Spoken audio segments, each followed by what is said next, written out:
सभी रोज अपने घर में इस बात को याद किया करना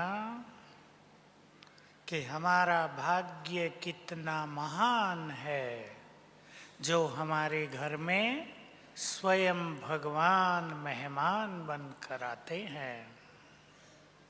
यहाँ भी आते हैं और आपके घरों में भी आते हैं। पता है आपको? जब भी आप बाबा को बुलाएंगे, बाबा तुरंत आ जाएगा। इस स्वर्णिम अवसर का फायदा उठाएं। एक बहुत अच्छा स्लोगन अपने पास रख लें, भगवान हम पर मेहरबान हुआ है। जान ले सत्य को, मेहरबान हुआ है तो हम कैसे उसका फायदा उठाएं, कैसे फायदा उठाएं, सब चिंतन करेंगे। कोई भी श्रेष्ठ अवसर मिलता है, सहज प्राप्ति होती है तो मनुष्य चाहता है उसका हम पूरा फायदा उठा लें। त्याग, तपस्या और सेवा। बाबा ने मुरली चलाते हुए आखिर में ये बहुत इम्पोर्टेंट बात कह दी। सभी इसको सहज भाव से इस तरह ख्याल में रखेंगे, जहाँ त्याग है वहीं तपस्या है, और जहाँ त्याग और तपस्या का बल है वहीं सेवाओं में सहज सफलता है। हम सेवाएं कर रहे हैं, विश्व को बदलने का काम बाबा ने हमें दे दिया है। सुन रहे होंगे कल सवेरे भी सभी, जैसे अव्यक्त बाबा ने परसों कहा, बाप भी जब अकेला रहता है तो बाबा को भी अच्छा नहीं लगता। जैसे घर में माँ बाप अकेले रह जाएं, बच्चे कोई भी ना हो तो माँ बाप को अच्छा लगता है, और घर में सब बच्चों की रिमझिम हो तो माँ बाप भी आनंदित रहते हैं। जैसे बाबा ने कहा, मुझे तुम बच्चों के सिवाय अच्छा नहीं लगता। हम भी दिल से कहें, बाबा हमें भी आपके सिवाय मजा नहीं आता। पसंद है? सब अपने दिल से जरा ये आवाज निकालें। तो बाबा एक बहुत सुंदर बात साकार में कहते थे, बच्चे ये बात आप बहुत याद करें अपने जीवन में। जब मैंने सुनी थी ये तो मैं कई साल तक इसको बहुत याद करता था। बाबा ने कहा, तुम 2 युग तक देवताओं के साथ रहे, पिछले 2 युग तुमने मनुष्यों के साथ रहकर भी देख लिया। अब थोड़ा सा समय भगवान के साथ रहकर देखो, आनंद आएगा। याद करते ही बुद्धि उड़ जाएगी ऊपर। मनुष्यों के साथ रहकर देख लिया, सबने देख लिया अंतिम जन्म में भी। जिनसे आप बहुत प्यार करते हैं वो आपको ठुकरा के चले जाते हैं। जिनसे मनुष्य बहुत प्यार करता है वो कष्टदायक बन जाते हैं। जिनके लिए अपना सर्वस्व न्यौछावर कर देता है वही योग को तोड़ने वाले बन जाते हैं। ये सब देख लिया सबने। अब भगवान के साथ रहकर देखना है। तपस्या, योग अर्थात मन बुद्धि से भगवान के साथ रहना या उसको अपने साथ रखना, दोनों साथ रहें, ये योग है। मैं पहले योग के बारे में आपको थोड़ी सी बात कह दूं। भक्ति में भी हम सभी भगवान को बहुत प्यार करते रहे, उसका गुणगान करते रहे, परंतु कमी क्या कहाँ रह गई? आपको ये बात दूसरों को समझाने में भी बहुत काम आएगी। भक्ति में वेद शास्त्र, दर्शन, पुराण सब रहे हमारे पास, लेकिन एक ही चीज की कमी रह गई, किसी को भी भगवान के स्वरूप का पता नहीं चला। वो कहाँ रहता है इसका पता नहीं चला तो कह दिया सब जगह रहता है। रूप का पता नहीं चला तो कह दिया नाम रूप से न्यारा है। तो क्या हो गया? इसे एक बात पे सभी ध्यान देंगे। मन को तो परमात्मा से जोड़ा, उससे प्यार किया, चाहे श्री कृष्ण के रूप में किया, किसी ने विष्णु के रूप में किया, किसी ने श्री राम के रूप में किया, किसी ने महादेव के रूप में किया। मन से तो उससे जुड़े रहे, परंतु बुद्धि उससे नहीं जुड़ी। बुद्धि है ज्ञान का तीसरा नेत्र। ये नेत्र जब तक शिव बाबा के स्वरूप पर स्थिर नहीं होगा, आत्मा पावन नहीं बनेगी, विकर्म विनाश नहीं होंगे। इसलिए योग अभ्यास की सफलता में सभी ध्यान दें, बुद्धि के नेत्र को परम धाम में बाबा के स्वरूप पर स्थिर करना है। इसकी प्रैक्टिस सभी बढ़ाएंगे और मैं आप सभी को कहूँगा कि इसकी प्रैक्टिस 10-10 सेकंड से प्रारंभ करें। आप ये ना सोचें मुझे आधा घंटा योग में बैठना है तो बुद्धि को बाबा पर स्थिर कर दूं। वो भी संभव है, 1 घंटा भी संभव है, 3 घंटे भी संभव है, लेकिन प्रैक्टिस को बढ़ाने के लिए 10 सेकंड से प्रारंभ करेंगे। 10 सेकंड आत्मा के स्वरूप पर बुद्धि लगाएं, बिल्कुल आत्मा को जैसे हम देख रहे हैं, जैसे कोई चीज नैनों से देखी जाती है, वैसे ही आत्मा के स्वरूप को बुद्धि नेत्र से देख रहे हैं। फिर 10 सेकंड शिव बाबा के स्वरूप पर बुद्धि को लगा दे, जैसे यहाँ बैठे उसको देख रहे हैं। ये ड्रिल करते रहें। फिर 10 सेकंड आत्मा पर, 10 सेकंड शिव बाबा पर, फिर इसको बढ़ा दें 20 सेकंड, 30 सेकंड। इससे बुद्धि की एकाग्रता बहुत बढ़ती जाएगी। तो मन सुंदर संकल्पों से भरा हो और बुद्धि स्वरूप पर स्थिर हो। ये है योग की संपूर्ण सफलता।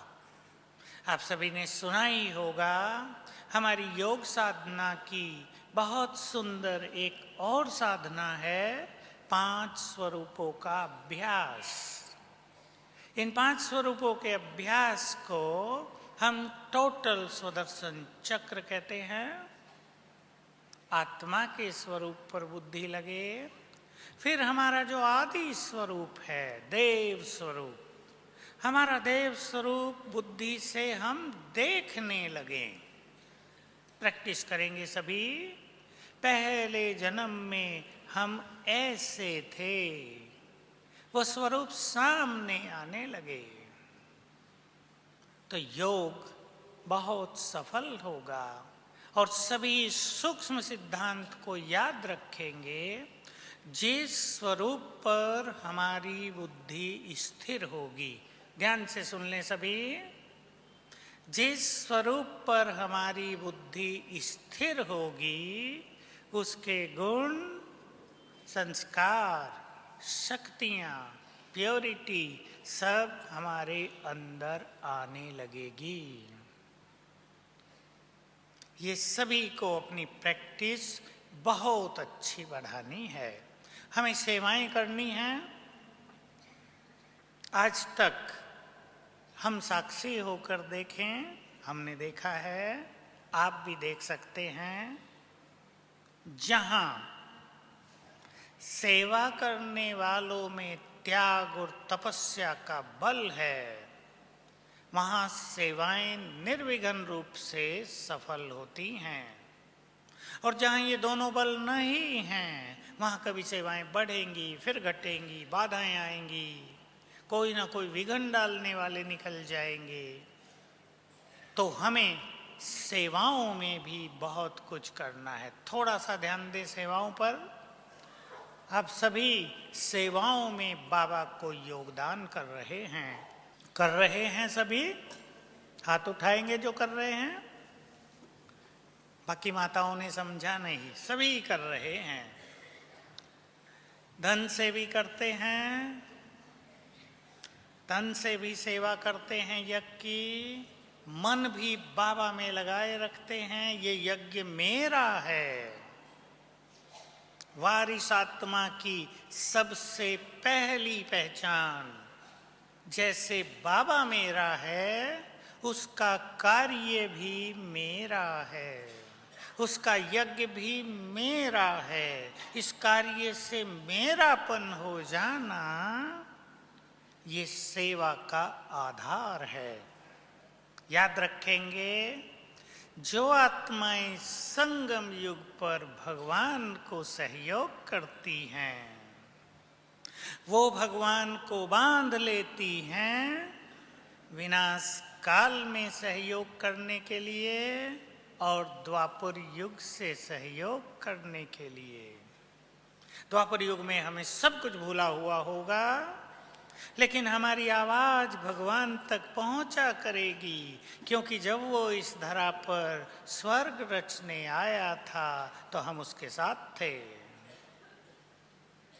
हमने उसकी सुनी थी, द्वापर युग से वो हमारी सुनता रहेगा। मैं हंसी में एक बात कहा करता था अपने भाई बहनों को, जो कहते हैं हमारे बच्चे हमारी बात नहीं सुनते, बाबा हमारी नहीं सुनता।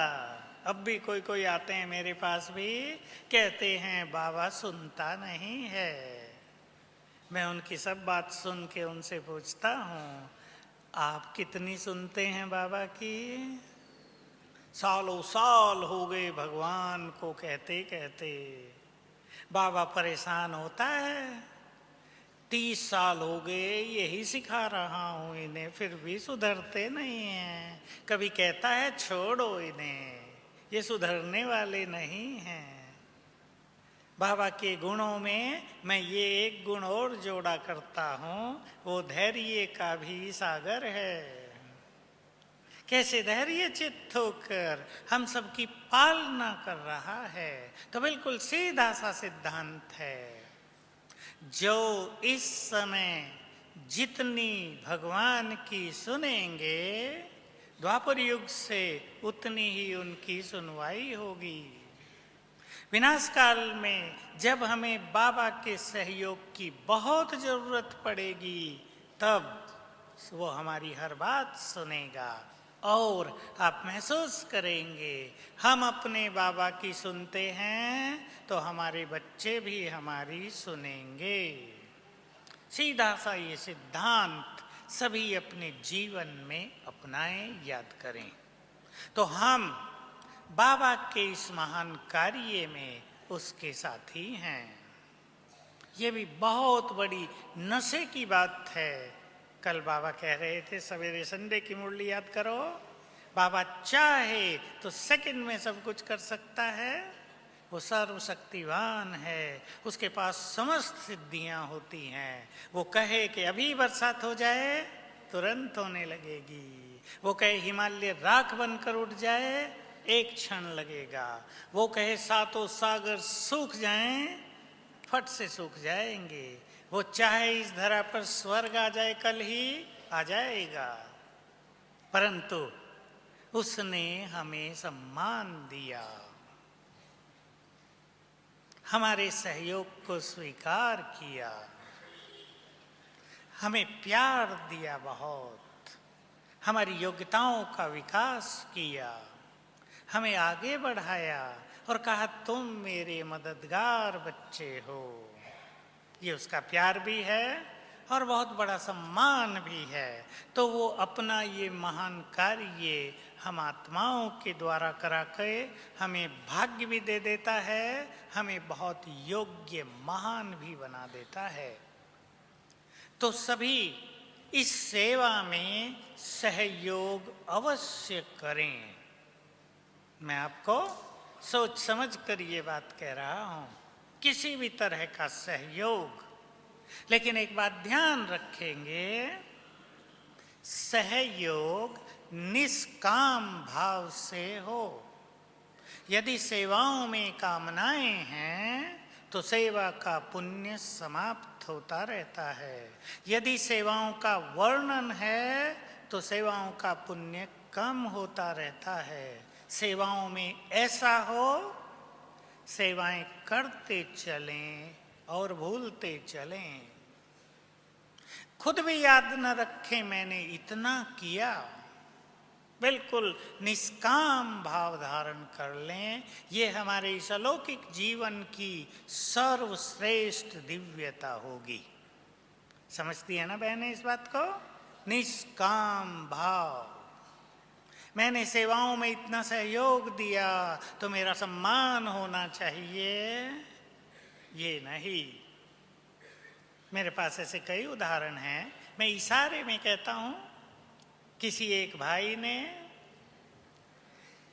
बहुत ज्यादा जगह दी एक जगह कि एक बड़ा आश्रम बना दो, यहाँ भट्टी चलें और बहुत अच्छा कार्य चले। बन गया। बहनों ने, सब भाई बहनों ने मिल के सहयोग से एक अच्छा स्थान तैयार कर लिया। यहाँ से कोई बड़े व्यक्ति वहाँ गए थे, ओपनिंग पर नहीं, बाद में। बहनें भीड़ भाड़ में भूल गई उसका परिचय कराना, और वो इतना परेशान हो गया, इतना नाराज हो गया कि मुरली सुनने आना भी छोड़ दिया। फिर मैं गया तो मुझे काम दिया, इसको मना लो भाई। मैंने कहा लाओ, रूसे हुए को तो मनाना ही पड़ता है, बाप भी अपने बच्चों को मना लेता है। सेवाओं में सहयोग देना बहुत बड़ी चीज। जो स्थान हम निर्माण करें, एक कमरा भी आपने दिया, बाबा कहा करते थे साकार में, उसमें एक व्यक्ति भी वारिस निकल गया, तुमने बहुत बड़ा पुण्य का काम कर लिया।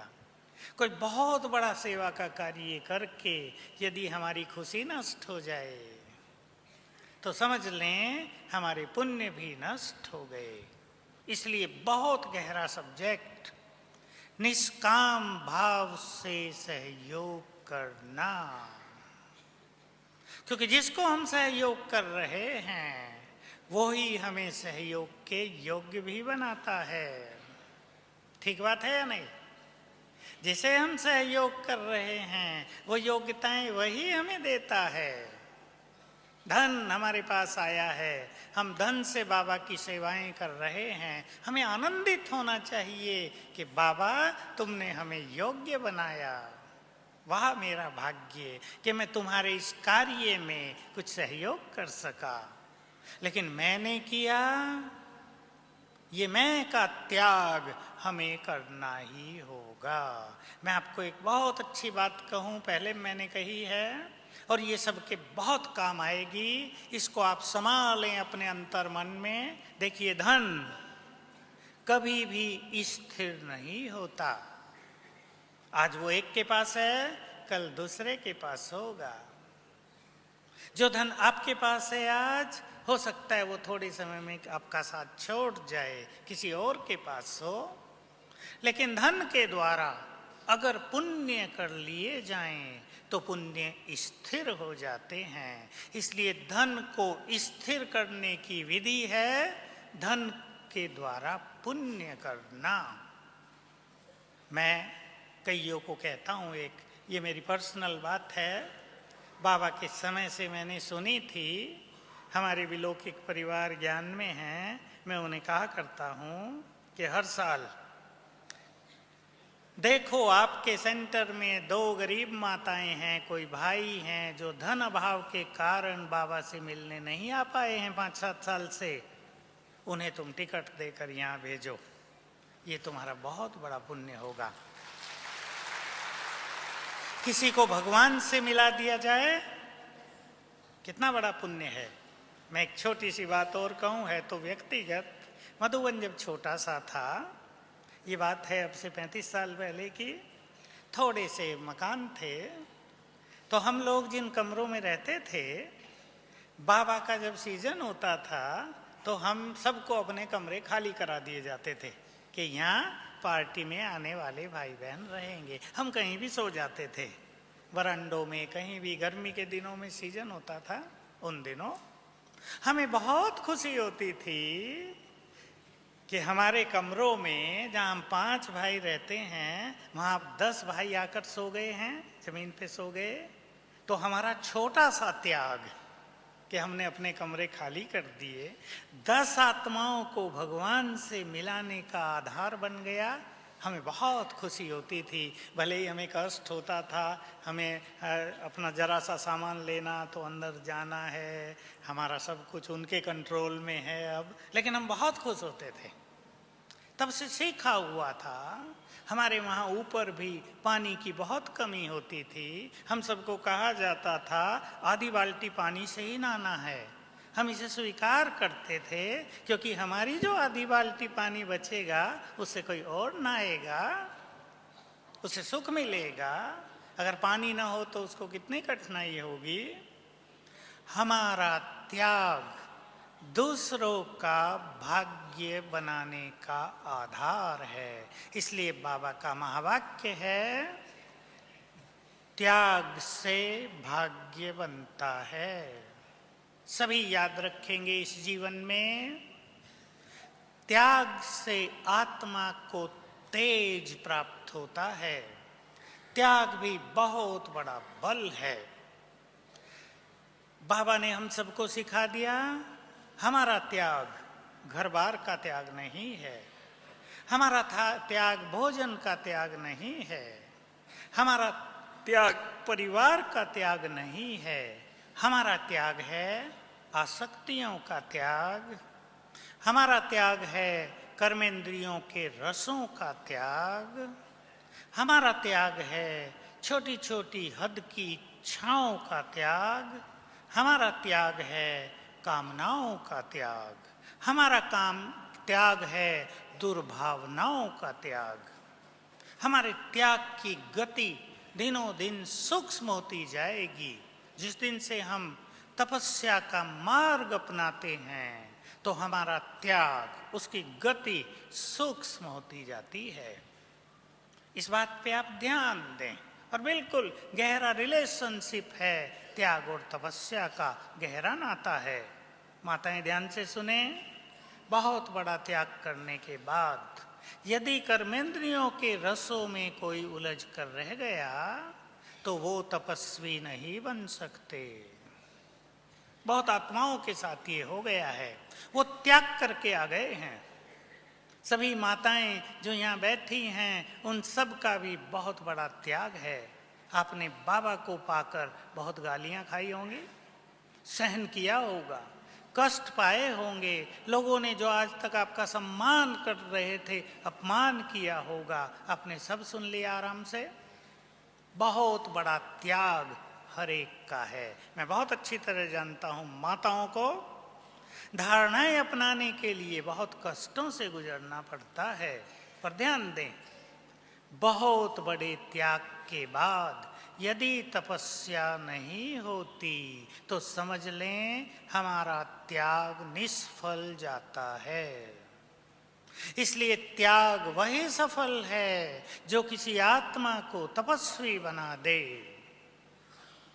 अगर त्याग के बाद तपस्या नहीं है तो त्याग जीवन को नीरस बना सकता है, त्याग जीवन में उदासी ला सकता है, अकेलापन ला सकता है, पछतावा ला सकता है।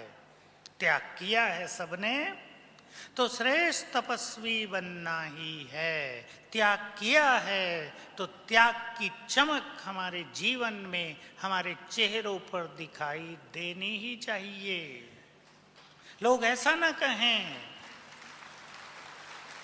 लोग ऐसा न कहें कि त्याग तो कर दिया लेकिन पाया कुछ भी नहीं। ये बिल्कुल सत्य मैं आपके सामने कहना चाहता हूं। बहुत आत्माओं के साथ ये हो गया है। बड़ा त्याग करने के बाद, बड़ा, मेरे पास उस त्याग के कोई शब्द भी नहीं, रिमार्केबल त्याग, यादगार त्याग करने के बाद भी कुछ आत्माएं जीवन में खाली रह गई हैं। 20 साल हो गए, 30 साल हो गए, बहुत बड़ा त्याग किया, संसार की सभी इच्छाओं को लात मार दी, सभी वैभवों को ठुकरा दिया, सच्चे सन्यास का मार्ग अपना लिया, परंतु जीवन में तपस्या नहीं हुई, स्वमान जागृत नहीं हुआ, तो जीवन में रौनक नहीं आई है। मैं बहुत थोड़े में कह रहा हूं क्योंकि त्याग का सब्जेक्ट बहुत बड़ा है, इस पे घंटों घंटों बोला जा सकता है, परंतु सभी ध्यान देंगे। त्याग किया है तो कुछ पाकर ही जाएंगे। अपने से बात करें, महान त्याग किया है तो बाबा से सब कुछ पाकर ही रहेंगे। पसंद है भाइयों को? पसंद है ना? तो त्याग सभी के जीवन में एक तेज भर दे, और त्याग को बहुत सूक्ष्मता से लेंगे आप, मोटे रूप से नहीं। विकारों का त्याग, प्रथम त्याग, क्रोध का, अहंकार का त्याग, बहुत इंपॉर्टेंट त्याग,